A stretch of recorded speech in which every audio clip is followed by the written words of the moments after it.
Welcome to Holotropic Psychedelic Integration. Achieve psychedelic integration by engaging with a system as fantastic as the journey itself. Explore Stanislav Grof's extended cartography of the psyche, blended with archetypal astrology. Referencing Stan's encyclopedia, The Way of the Psychonaut, discover tools for healing while integrating material from deep journeys. Join archetypal astrologers James Moran and Art Granoff for continuing holotropic psychedelic integration conversation every 2 weeks. Welcome to Holotropic Psychedelic Integration, Episode 2. Yeah, so I'm James Moran. I'm an archetypal astrologer. My path to archetypal astrology is such that I was introduced to the work of Stanislav Grof when I was a teenager, and I quickly became absorbed in his books around 14, 15 years old. Studied with him when I was 16, 17, 18, went to school on the West Coast to kind of follow him. I'm from the Washington, D.C. area, and I went out west to follow him. Though at the time, any psychedelic exploration available to myself was just kind of free form, because there wasn't any real structured research or even structured kind of like psychedelic container processing at that time, because it was illegal. There was holotropic breathwork, so that's what I did. Holotropic breathwork, followed Stan out west, though I eventually ended up traveling abroad to India and focusing on yoga and meditation, because again, the psychedelic field wasn't that active, and I didn't know when it would be active. So I really focused on yoga and meditation, eventually bringing me around to archetypal astrology, just discovering archetypal astrology, being fascinated with it, and then discovering that it brought me back to Grof, because Stan Grof and Richard Tarnas are the origins of archetypal astrology. So I began studying with Richard Tarnas, and I began studying again with Grof. Got lit up on both topics and the intersection between astrology and the holotropic worldview of Stan Grof, just in time, because it turned out the world got kind of awoken to the benefits of psychedelic assisted healing shortly thereafter, in like the mid 2010s. And so that's my life's dedication, and we're just carrying it forward here. Awesome, James. Thanks. I'm Art Granoff. I'm an archetypal astrologer. I've been a psychonaut for almost 50 years, on and off. And I first got involved with LSD, seeing the Grateful Dead as a teenager. We used to go to Grateful Dead concerts and get pretty enlivened and then leave. And we didn't really need integration then, because we had tapes. What you do is you put the tape on and you were pretty integrated after that.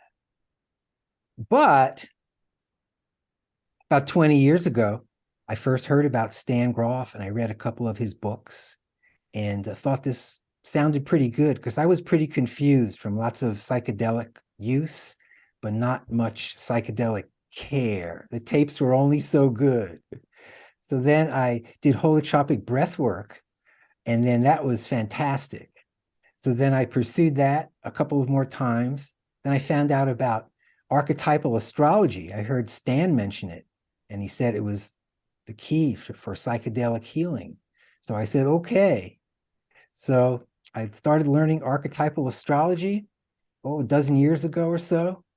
And I find it fantastic, and it's great for psychedelic healing. And the whole idea of this podcast is to explain that a little further. Yeah, so last week we looked at the work of Stanislav Grof, the pioneering discoveries of Stanislav Grof. Particularly, we looked at what he dubbed COEX systems, which is short for systems of condensed experience, which is the way through his experience with psychedelic assisted therapy. Over so many decades, he observed how the human mind organizes information according to a kind of like an emotional core tone. So that's systems of condensed experiences. We also talked about the basic perinatal matrices that he discovered. That's a kind of like a fundamental imprint to the human psyche that is derived from our birth, our physical birth, and the process of being born. And yeah, so that's what we spoke about last week. Check it out if you haven't already. And this week we're going to go a bit deeper. Yeah, let's roll it, Bob. At this time, I also scheduled my own LSD sessions, experimenting with higher dosages. My patients reported that in these sessions, they relived their own biological birth. I was able to confirm this in my personal experiences. There was no doubt in my mind that what we were experiencing were authentic and convincing memories of all of the stages of our birth with all the emotions and physical sensations. I was even able to distinguish 4 experiential patterns related to the consecutive stages of childbirth and called them basic perinatal matrices, BPM 1 through 4. BPM 1 is related to the advanced stage of pregnancy before the onset of the delivery. BPM 2 portrays the stage of pregnancy when the uterus is contracted, but the cervix is not yet open.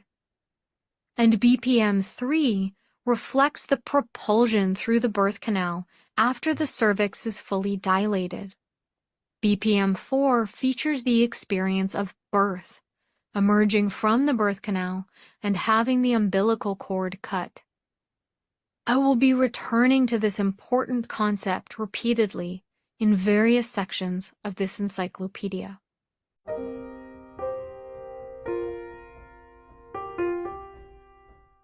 So what we just heard there was Becca Tarnas, daughter of Richard Tarnas, who's kind of the co-founder, co-shepherd of archetypal astrology, along with Stan Grof. She was reading an excerpt from Stan's work, The Way of the Psychonaut. And in that piece, we heard him talking about his own personal experiences and also the experiences of his numerous patients in psychedelic-assisted healing, in which birth memories came up. And he mentioned the 4 basic perinatal matrices, which is the 4 stages of birth, general stages of birth that oftentimes get revisited in psychedelic-assisted healing and other depth spiritual transformative processes. So the first basic perinatal matrix, amniotic universe, as outlined in that passage, is in the late stage of pregnancy when the baby is coming to full term, but no contractions have started yet. And when we, in psychedelic-assisted healing or some other depth transformation process, when we re-experience those memories, oftentimes the quality is such that there's a kind of a sense of dissolving out and unity, because the baby in the womb of the mother, without being born or having any contractions, has not differentiated. The baby has not differentiated from the mother. So there's a sense of kind of a unified field with the mother. And those experiences can link to later life experiences, kind of in the way we spoke about coex systems in the first episode. There can be a kind of emotional tone that links it in our memories to later life experiences that are similarly dissolving. Like maybe you're floating in tropical waters. That's the perfect temperature of your body. You feel very supported by life, nature, and the universe. That can be kind of like a similar quality to the first basic perinatal matrix. There can be some challenges in the first basic perinatal matrix, the amniotic universe, if the mother is experiencing an onslaught of negative emotions. Because of that lack of boundaries and that lack of differentiation, those qualities can kind of pass right into the psyche of the child. Or if there's like the mother is imbibing some type of toxic chemical, there can be experiences of a kind of a toxic environment and a lack of boundaries within that toxic environment, so that there's no way to really keep the toxins out. So that's the first basic perinatal matrix, the amniotic universe, the one in which there's predominantly a sense of a kind of a dissolving out and a unity with life in the universe. So yeah, so first basic perinatal matrix. Art, would you like to talk about the second? Yeah. Well, if there's unity in BPM 1, that quickly leaves in BPM 2. The main expression there is no, stop, and wait. After laying around in the nice water and feeling pretty good, all of a sudden there's the cosmic oppression. in the birth canal, cervix not open, can't do very much, can't move around, can't scream, frustrated, very frustrated. And as we know, sometimes that can last for many hours. Oh my gosh, what are we doing in there? Getting frustrated. You ever notice also when you get frustrated out in life, how it's awful and it's just unbelievably terrible, and you, depending on the circumstances, don't know what to do? Well, back in BPM 2 again, huh? Just laying there, can't move as a victim, can't do anything. The beginning of frustration, BPM 2. All right. And in BPM 3, there's a shift in that in BPM 2, there's no movement. So the cervix is not yet open. Contractions are creating a sense of, like Art mentioned, like no negation, or kind of a sense of rejection from the unity of BPM 1. In BPM 3, now the cervix is open. So there's movement. It's not just being locked in a kind of a matrix of rejection. It's being actually pressed through the birth canal, so moving towards something new. So the baby on the other side of the birth canal, the baby has no idea what is there. So the baby's thinking that it is being maybe like tortured or even killed. It doesn't know that it's passing through a gateway, a portal to a wider dimension. As such, as going through this kind of intense pressure and moving through this narrow passage, there can be a sense of oppression. There can be a kind of like a back and forth between the body of the baby and the body of the mother, where the body of the mother can feel that it's oppressing the baby, but then it can flip and feel that the baby, the size of the baby, is in turn kind of exerting pressure on the mother. Actually, what's happening there is it's all life trying to birth itself. The complex, though, that arises from it is a sense of a kind of a back and forth between victim and oppression, a kind of a fiery fight for life. Also, the sexuality becomes activated at that time, which is linked with life's desire to perpetuate itself. So on the brink of birth, which is what's happening, the baby's going through the birth canal, it's also the brink of death. It's the closest the baby's ever been to death. So the body gets activated as a reproductive organ that wants to kind of send its genes on in the face of the possible demise. And so sexuality, kind of a fiery struggle. So later memories in life that can kind of recapitulate that energy or have a similar tone and be organized by the mind in relationship to that original imprint can be kind of like, if we witness a volcano or something, like volcanic elemental charge being released, or we have experiences of a kind of like oppression, whether it's individual, political, whatever it is, sexual experiences, sadomasochistic experiences, experiences of sexual violation. These are all kind of bundled in the coex system that might be associated with the third basic perinatal matrix, the struggle, as written here, the struggle, death, rebirth. So that's the third basic perinatal matrix. And let's move on to the fourth. BPM 4, the baby is born. Sudden release, quick change. When you thought you were dying, the next minute you're born. Hey, isn't that how life is in general? We get stuck in things, we can't get out of them, and then all of a sudden, turns over, everything's okay. So BPM 4, freedom, liberation, release, feels pretty good. So that's BPM 4. So that's the 4 basic perinatal matrices.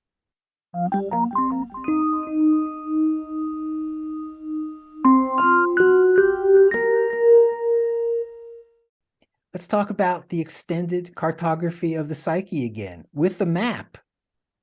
Here we go. What we see here is Stan's drawing of the extended cartography of the psyche. Looks like a map, doesn't it? We start here at the top with ordinary ego consciousness, everyday life, okay? Then we have our personal unconscious, all of our memories when we were young, stuff that happened to us.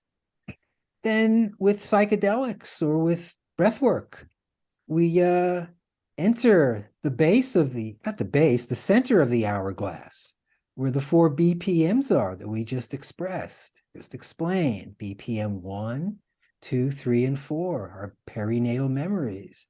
And wouldn't you know it, that synthesizes completely with the astrological chart, okay, which we will just discuss next week in detail. Then we go down the line to the transpersonal unconscious, and then the archetypal unconscious. Yeah, excellent. Yeah, well described. So this map is really comprehensive and illuminating. It captures both the ways that the process of birth really imprints upon us, kind of like a substrate upon which our psyche grows.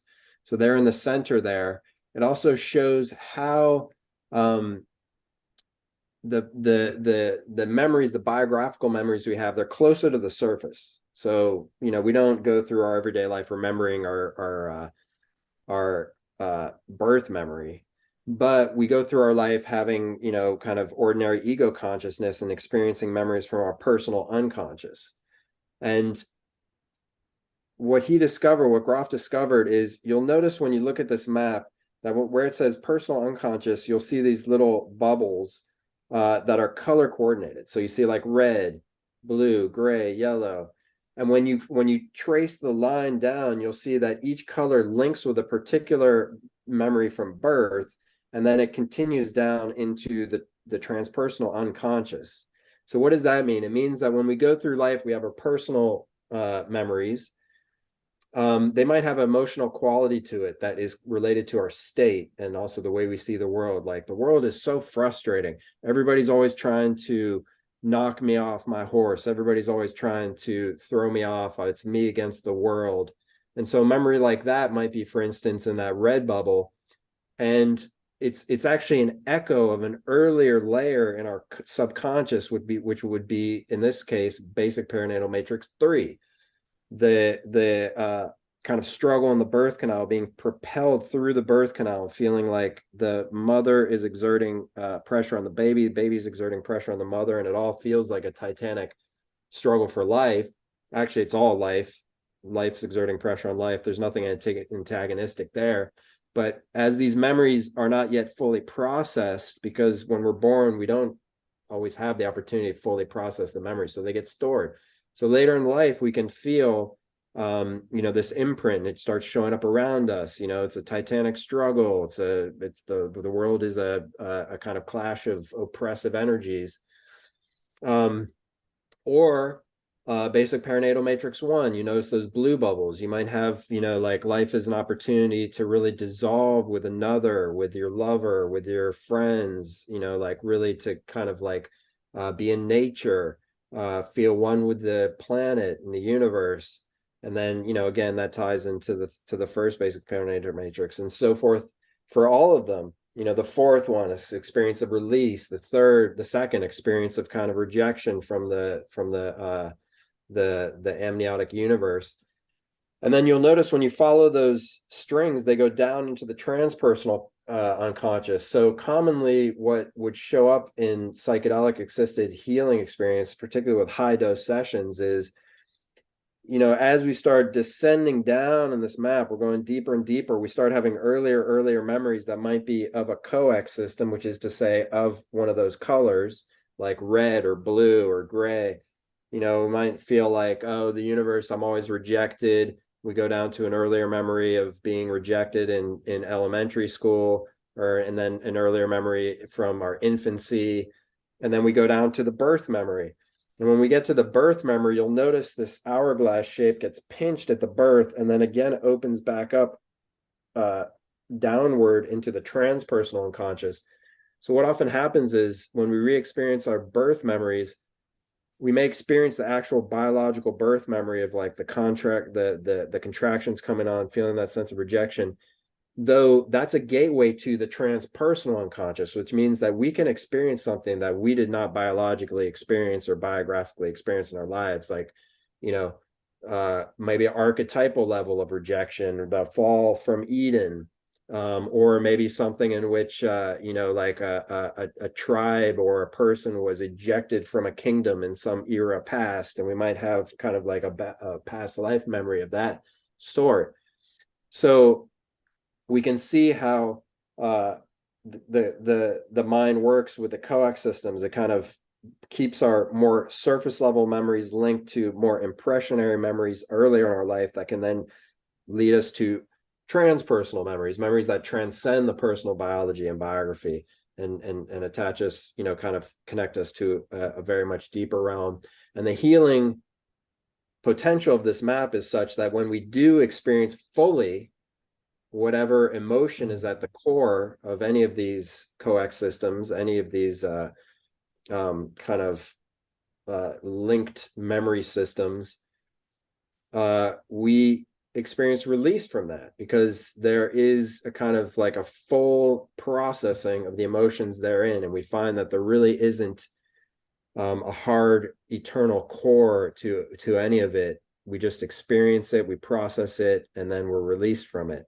So that's this wonderfully brilliant map of the systems of condensed experience, coax systems, and levels of consciousness. As Art said, the birth charts in the center, very important, really makes this map personal to you. So when you look at your birth chart, it's going to be a very personalized version of this more general map, applying to your specific themes in life. And like Art said, we'll tackle that in our next episode. Thanks, James. So as we see, there's a system for psychedelic healing. And the system, which we're introducing, getting a taste of, is just as fantastic as the journey itself. So thanks for joining us at Holotropic Psychedelic Integration, Episode 2. And we'll see you next week when we bring in some archetypal astrology.